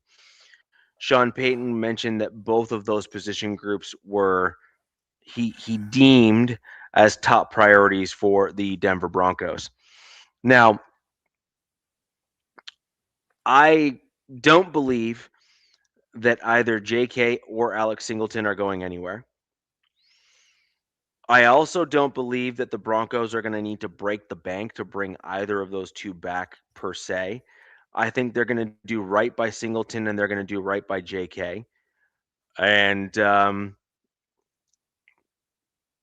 I think that that's going to be our plan to solidify the room, at least to kind of stave off the exodus of players that may or may not occur. And I think that that is a reasonable expectation as a Broncos fan to have, given that sort of thing. The other one that they mentioned, or Sean Payton mentioned, is that real quick, Richie, you reminded me something. Go ahead. Before you guys signed JK, the Chargers put that tender on him or something. You remember something kind of weird? Yeah, and then they removed it. Yeah, and then they removed it. Well, I think you signed with the Broncos. I don't know how it worked. Anyways, coming into this draft, it was the Chargers had 5 picks, but supposedly one of our beat writers, Daniel Popper, does a really good job. He projected, because of that JK thing, that the Chargers will get a 6th-round comp. So we'll actually end up getting 6 picks with this draft, which good news for us, but it had something to do with that whole JK thing. Sorry. Yeah. Yep, that's possible. And then the other thing, just as a side note there, was staff finalization. Sean Payton said they're still interviewing a couple folks for a few positions. They aim to have that fully flushed out by the end of this week. And then one other position group that was, two other position groups that were specifically brought up was mention of the tight end position group with free agent departures. That obviously the needs at that position are a standout, glaring need for the Broncos, and that with the offensive line currently all under contract for this coming year, that the Broncos are simply looking. We're just simply looking to add depth. My comment there is I hope they're looking to do more than that, but we all know my thoughts on my own team's offensive line. I think you guys make a play for somebody. I think we do too. But, I think you make a play for a weapon of some sort. That's my feeling. Yeah. On the George Payton presser, I thought there were some interesting nuggets in there as well.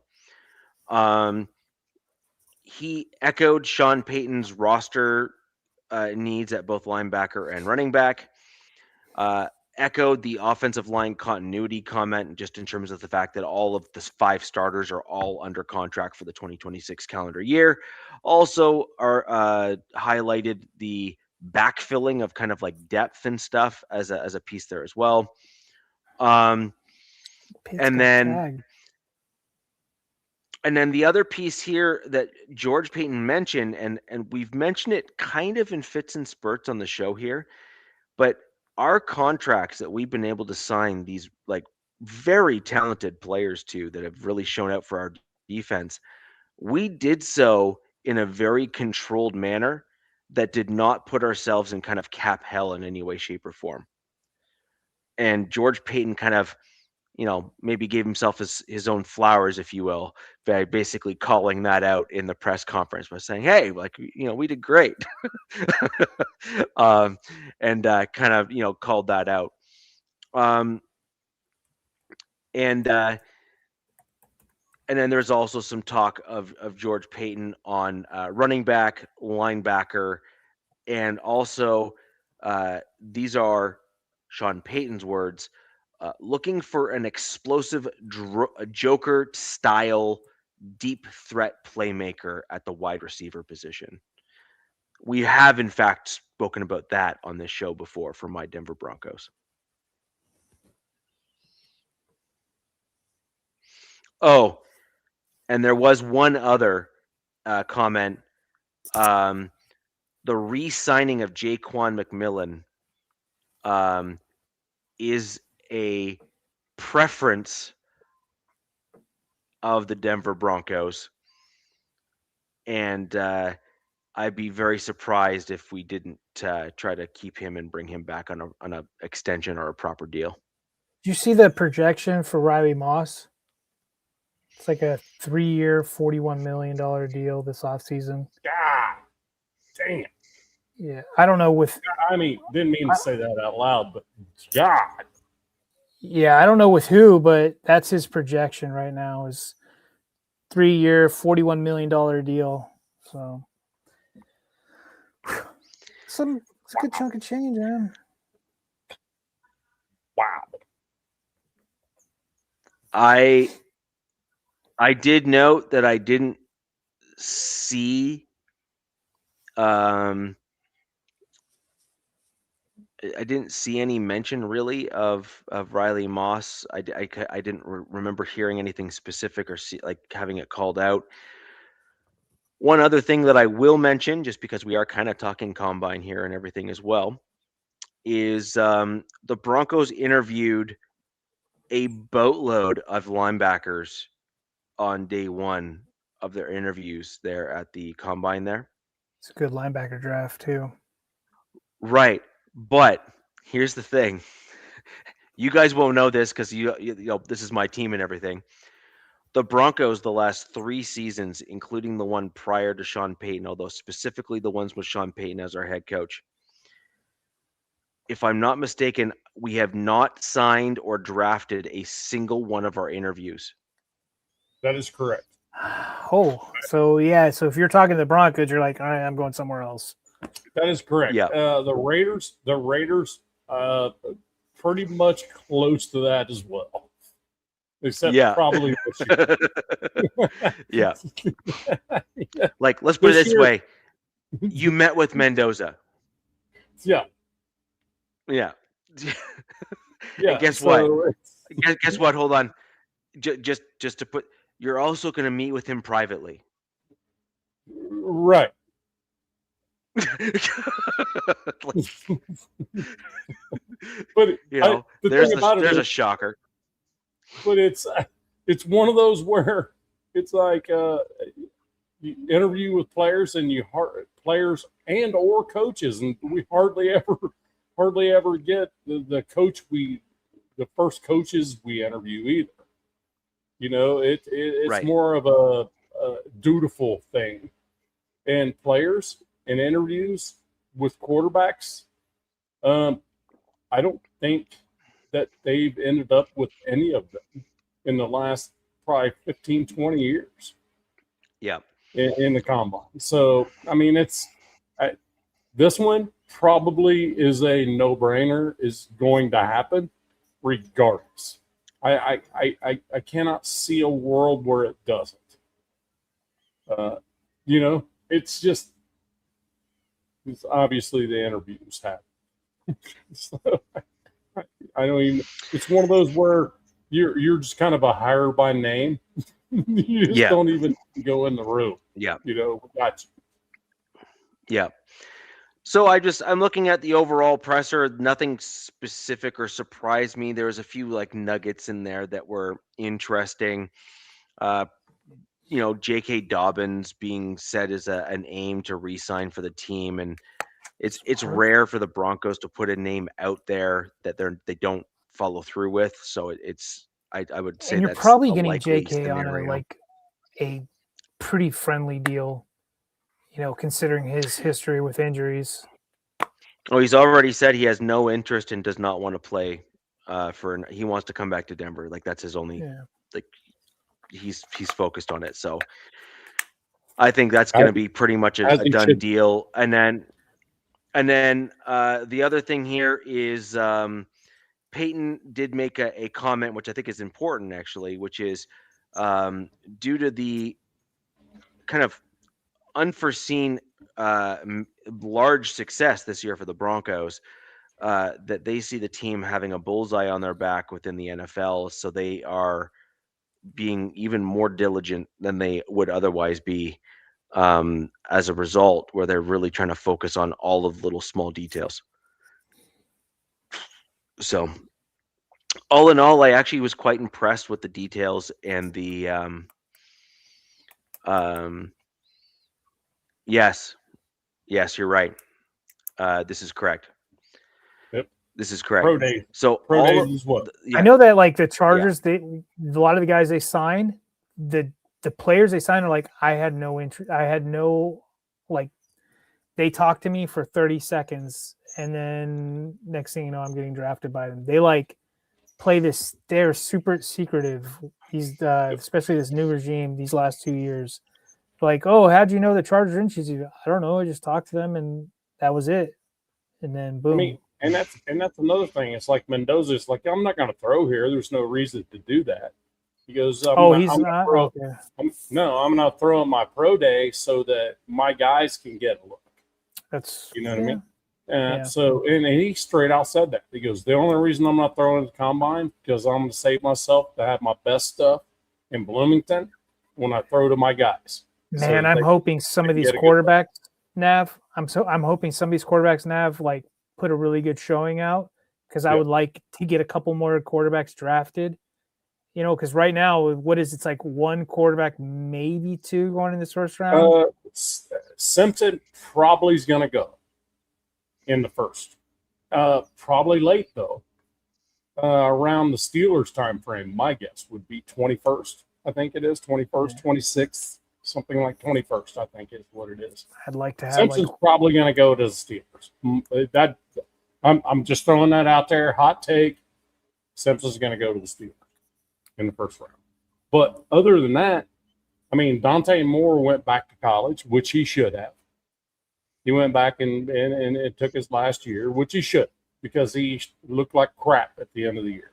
Is this the last year that we see the super old prospects coming out of college? Yeah, the COVID thing's done. It's because it's like, what, 6 years is the only way, yeah. The only thing you can get a second year, at this point, second year medical red shirt is if you walk in the door and you're injured and can't start the season, then you can actually have your red shirt the following year, which would be 6 years. There's a guy that I'm really interested in, and I think he'd be more of like a mid-round guy. He was an edge rusher for Chris O'Leary, our new DC at Western Michigan, but he's 26 going in the draft. Yeah, right. 26. Like, yes. we got Thule, you know, the other edge. He was 20 when he signed with the Chargers. Yep. You're going to get a 26-year-old. Like, I mean, he did JUCO. He did some JUCO path, which I don't hate that. I think JUCO's great. But you think about it, typically most of those players are quarterbacks that when they're in a class, that there's so many players way above them. This is a weird draft class. Mendoza is so much better of a prospect than anyone even close to in this one. You know what I mean? Next year, I'm not saying they're going to be better than Mendoza. I'm just going to say they're going to be lumped closer together. There's going to be more next year. Yes. I've heard different arguments that, you know, everybody's, you know, because of Manning. So Arch Manning's coming out supposedly next year. Draft by name and get the failure Hall of Fame. It's pretty hard to argue with, like, the intangibles with Mendoza, like his size, what he just did. I mean, so, yeah. He doesn't get hurt. He gets his ass handed to him and pops up, shakes it off, puts some dirt on it. Let's go. Yeah. You know, like to me, like size wise, Justin Herbert. That's size wise. That same kind of. I'd say Josh Allen. Josh Allen's shorter and more stockier build than Herbert is. Right, but I mean, I think Herbert Josh Herbert's Allen. 6'6". Josh Allen, I think, is like 6'4", if I'm not mistaken. Yeah, so he's 6'5", so he's right in, kind of Okay. in between there. Yeah. But I mean, Josh Allen's got that, like, his legs are amazing. Yeah. So that's why I kind of put him more like size wise and kind of intangible wise in Justin Herbert thing. In that perspective, the problem with Justin Herbert is he has never had any semblance of weapons or any protection at all. And It went Josh downhill after Corey Lindsley. They neither one of these two quarterbacks have had any help at all on their offensive lines. yeah, At all. He had a Justin had a brief moment. But he wasn't. COVID But he year. wasn't ready. But he wasn't ready yet. That's the thing. He wasn't the quarterback he is now. He looked pretty damn good. He was pretty fearless. I'm just saying. Saying that he's better now than he was then. Sure. And now he doesn't have the protection and stuff that he needs. And Josh Allen definitely does not have a weapon anywhere on the field. Yeah, that's true. And Josh Allen's center, McGovern, who is my second favorite center coming up. He's a free agent. That's the guy that everybody's like, come on down. And then you got Cade May. You got a couple. There's like 4 guys that are kind of. But it's Linderbaum, Lindy. He's the cream of the crop, and we'll see what happens. McGovern was a Denver castoff. Yep. Yeah, he was. Yeah, yep. Absolutely. I was about to mention that. I was like, you have a couple. Look at Lloyd Cushenberry, who just got released. McGovern. There's a few of these guys that have played for Denver who have, I don't know if they've elevated their play somewhere else or maybe are. So what is it? The Jets can't develop a quarterback, but the Broncos can't develop an offensive line. No, the Broncos can. Now they can. They're freaking. Oh, who's Whataburger? Who's that guy? That's Richie's best friend. He just doesn't want to. He loves Whataburger. Whataburger. Oh, what a bagel! What a bagel! Yeah. Someone needs to get him his jersey. Richie, I don't know if you're done talking about the Broncos, but there was a great question up here. I'd like if you'll indulge me, that I think it was an amazing question, and I already have my 2 answers as soon as I saw it. Let's see, where'd it go? It was. Hold on. Randy, if I had my druthers, sorry, real quick. If I had my druthers on Justin Strnad, I would prefer not to bring him back. There's a few things with Justin. He's going to want a bag because he never got a ton of money, and he's going to want to get signed for max dollar. Yeah. And in fairness, look, this year was his best year by far, and credit where credit's due. Like, good on him. Like, I'm not going to. Who had a bad year on that defense? Yeah. Not hard, buddy. but my thing here is I'm not willing to try to go and break the bank to bring him back into the Denver Broncos, and I think he's worth probably more to us at this point as a comp pick because we got Corinne Reed, and we have the other guy, Jordan. Is it Hunter? Jordan Turner. In the wings at the inside linebacker position, which I think are well positioned to take over for Strnad. And then if you bring back Singleton as like a leader / coach on the field, and then bring in another guy or 2 in the draft, I think you're going to be totally fine at the inside linebacker position. Sorry, where's this question you want me to bring up? Okay, so Randy and Broncos, 9 p.m. on the dot. If you guys were able to poach 1 player from each of your teams, which 2 players would it be? I already have my 2. Ooh. Okay, so we'll just do these 2 teams. Okay. Yeah. All right, I got it. What do you think, Richie? What do you got? I'm going to write it down. So for me, I'd want Crosby from the Raiders. No, I take that back. I think there's enough defensive talent. I would probably want JPJ from the Raiders as a center. Yep. Because he's got my answer is going to be on either the defensive line or the offensive line. Let's just be honest. Like, let's be real, okay? It is no secret that that's my jam. And so I think JPJ is probably the dude that I would poach from the Raiders, and Max Crosby, he would be, I'm coin flipping at that point between the two. I think we need a center that is more aggressive. I think we need a center that can be a mauler in the run game to set a tone on the offensive side of the ball for the team. And I believe JPJ can be that guy. Now, the reason why I started off my gut reaction was Max Crosby is we also need a rushing guy that can rush from the interior on my defensive line. Especially with what is inevitably going to be the loss of John Franklin Myers.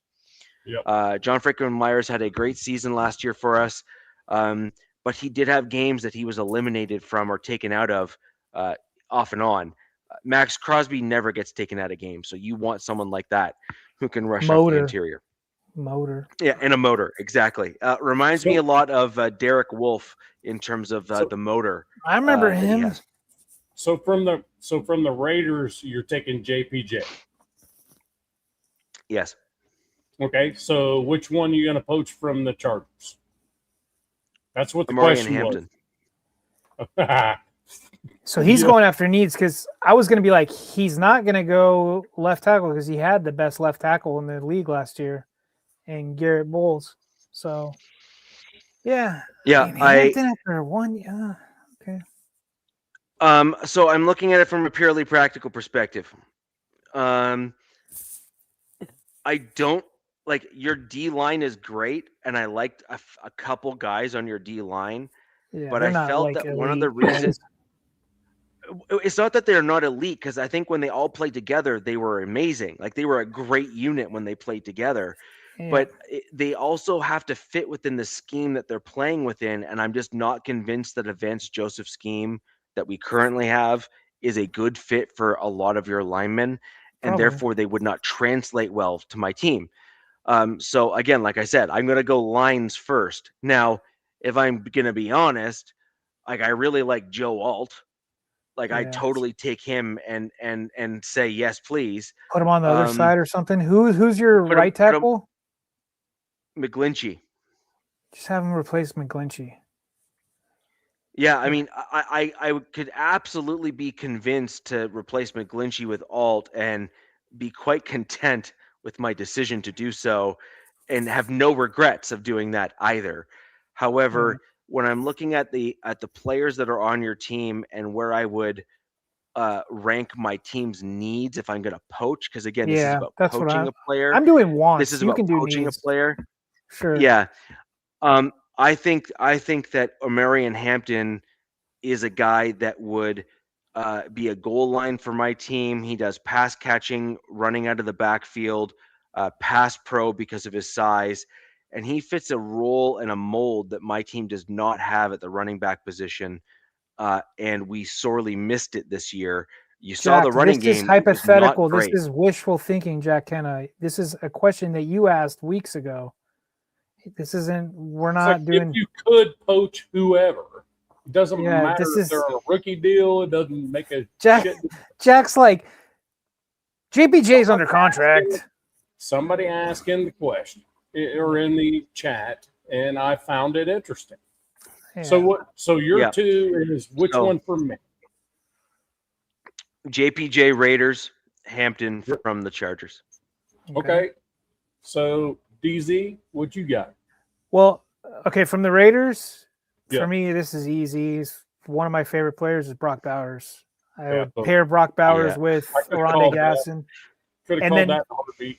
Yeah, I just he is such an effing weapon, man, and he's so young still, and it's just I can see this guy being in the Hall of Fame, And then I would second close would be JPJ. There's no disrespect to Max, but I like Max Crosby, but I love JPJ as well. I love his mentality. He wants to kill people, and I think that JPJ would actually work in two schemes. I think he would be a good power guy or a wide zone type. And then from the Broncos, it's definitely Surtain. Easy. You're coming here and you're just going to lock down one side. And then the second guy would be Benito, but Benito probably pissed a lot of the fan base off in his last game, but I still like him. And it would be Cooper. I'd have been fine with Cooper too, but Benito's speed on the edge is, you can't really coach speed, kind of that thing. And I think in a 3-4 scheme that the Chargers run, that speed on that edge is it's nasty. Just getting after dudes. Great. Those are my two. Okay. So your two are your number ones, not your the secondary. So your number one is from the Raiders. Bowers. And then your Surtain. number one from the Broncos is Surtain. Yeah. So it's pretty easy for me. I want Alt from you, DZ, and I want Surtain from you, Richie. And we'll just call it a day. Yeah. Call it a day. Just call it a day. So, and there you go. I'm thinking of look, I know the Chief guy. We don't have a Chief, but I think the Chiefs I would take probably I also like Creed Humphrey over there. I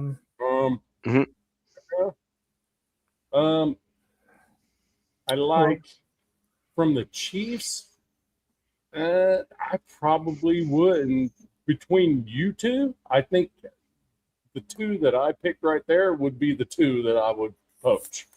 If I could just go get them, say, yep, you're on the Raiders. Yep, you're on the Raiders. I mean, other than the quarterback, which I think all of us were kind of like, quarterback's not a thing. I mean, I think Bronco fans really love Bo Nix. So I got a question, though. Richie, would you trade Bo Nix for Justin Herbert? Like a one-time deal. Just done. Would you? Would you do that? Veto that. Wow. Never even thought about that, too. I'm vetoing that anyways. And that's not happening. You guys can keep Bo up there. No, but would you? But would you? Is the question.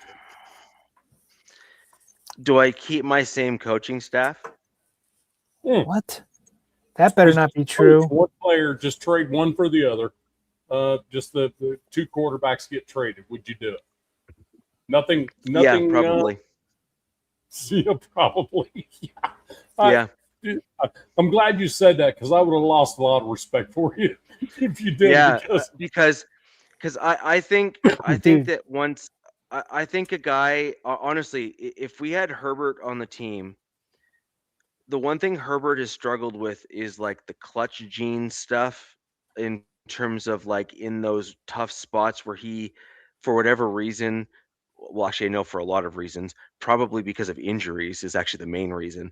But once you move past that, I think that Sean Payton has the ability to coach up his quarterbacks in particular to get over those pressure situations. And I think that Sean Payton with Justin Herbert could actually take him rest of the way. We'll see with Mike McDaniel this year. We'll see with Mike McDaniel this year. If Justin gets some easy outs with what they did, take Tua's whatever out.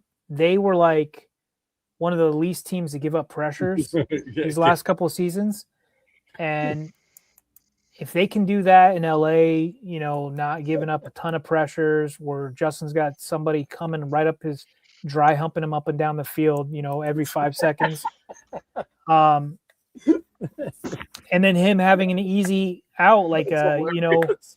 somebody scheming up something, then why not? Because frankly, he had to go YOLO ball most of his career. What? Paul, we're talking hypotheticals. What if you could poach any player from any team in the AFC West? You had one each. You know what I mean? Like Bo. He likes Bo Nix. He's like, wait, what? Shooter. And this guy up here said that He's Brown like, just what? traded Shador for Bijan. Like, Bijan's worth 3 Shadors, in my opinion. Well, he's worth all the Shadors that ever existed. Bijan Robinson? Come on, bro. Bijan's probably, I would say he's, I think he's probably going to be the best back in the league next season. What if you, look, put this in a scenario. Genty and Omari and Hampton in a split back. How do you cover that? That'd be nasty. I mean, how do you? With Bowers and Mike Mayer in a 12 personnel. You know Somebody what I mean? just came in here and dropped a rumor, and I'm falling for it. Thank you, John, whoever you are. It's freaking stupid. I mean, I'm sorry, but somebody put it in the chat, and it started a whole waterfall. So yeah, it is what it is. Well, I mean, I think those are those are always interesting hypotheticals, and I think the whole point of the show is that we kind of follow each other's teams probably more than others in the league, and then it's interesting to kind of apply what our opponents are capable of doing, and like using it to like backfill what our own team's weaknesses are, right? Like, the other thing I will say as well is like, from knowing what I see with Surtain on the back end of the Broncos defense, is whoever's on the other side is freaking toast, man. They're done. John, are you speaking hypotheticals? Like, what are you talking about? Was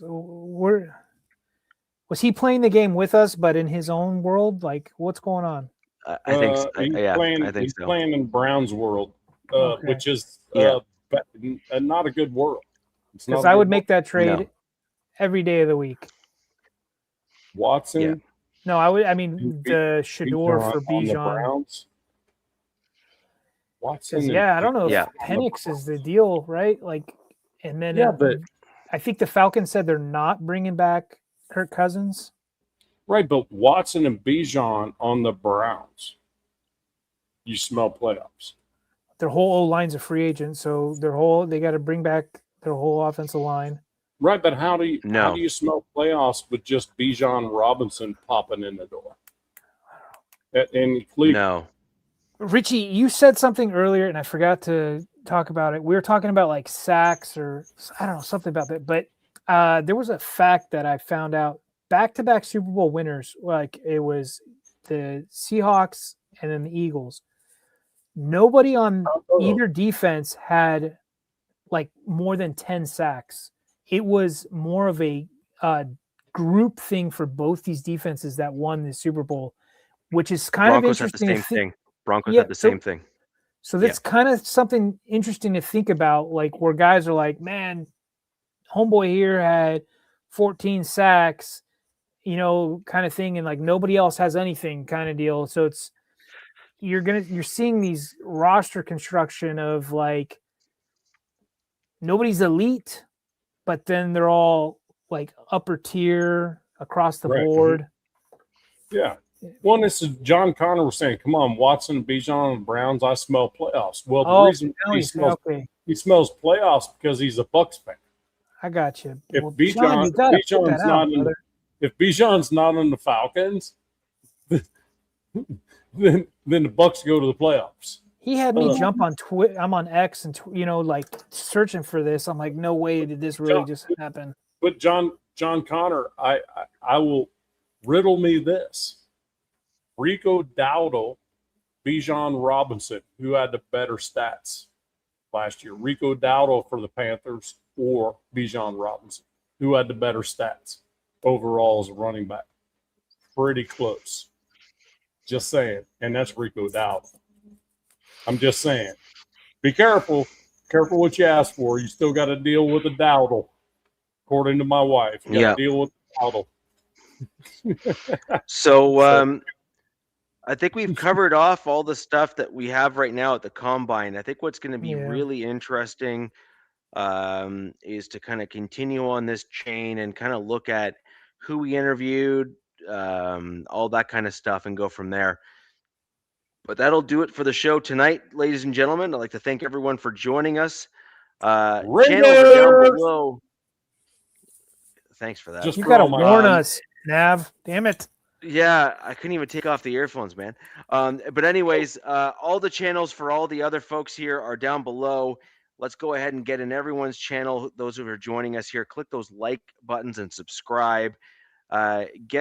Get all of these channels out to more NFL fans and AFC West fans just like you.